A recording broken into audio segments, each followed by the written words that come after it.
চট্টগ্রামের আনোয়ারায় বাংলাদেশ ইসলামী ফ্রন্টের আয়োজনে অনুষ্ঠিত হয়েছে এক প্রীতি সমাবেশ।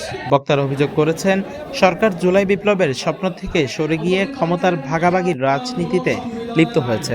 জুলাই আন্দোলনে আমাদের অনেক ছেলেমেয়ে, শ্রমজীবী মানুষ, এমনকি আমার পুলিশ ভাইরা, বিজিবি ভাইরা অনেক নিহত হয়েছে, শহীদ হয়েছে এবং আহত হয়েছে, পঙ্গু হয়েছে।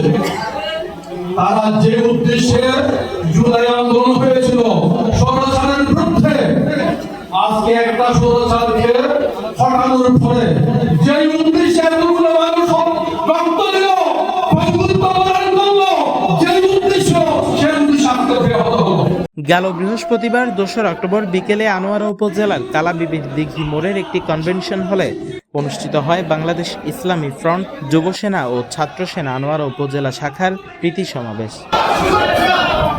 সমাবেশে বক্তারা বলেন,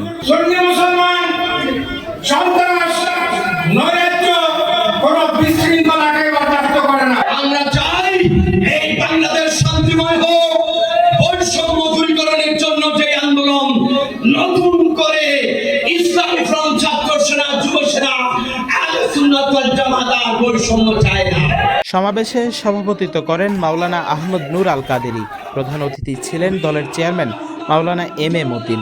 উদ্বোধক ছিলেন বিভাগীয় সাংগঠনিক সচিব SM শাহজাহান। প্রধান বক্তা হিসেবে বক্তব্য দেন আহলে সুন্নতের কো-চেয়ারম্যান ডক্টর M A ওদুদ। এছাড়া ফ্রন্টের প্রেসিডিয়াম সদস্য অ্যাডভোকেট আবু নাসের তালুকদার বক্তব্য রাখেন।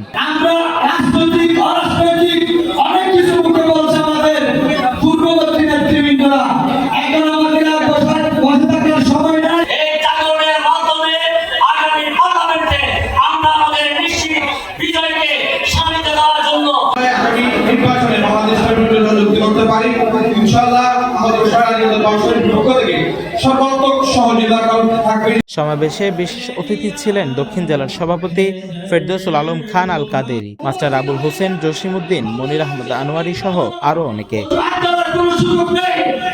আনোয়ারা ও কর্ণফুলীর বিভিন্ন এলাকা থেকে হাজারো নেতাকর্মী সমাবেশে যোগ দেন। আগামী জাতীয় নির্বাচনকে সামনে রেখে সাংগঠনিক শক্তি প্রদর্শনের মধ্য দিয়ে সমাবেশটি নির্বাচনী শোডাউনের রূপ নেয়। আনোয়ারা প্রতিনিধির পাঠানো তথ্যচিত্রে news desk, CTG post, Chittagong.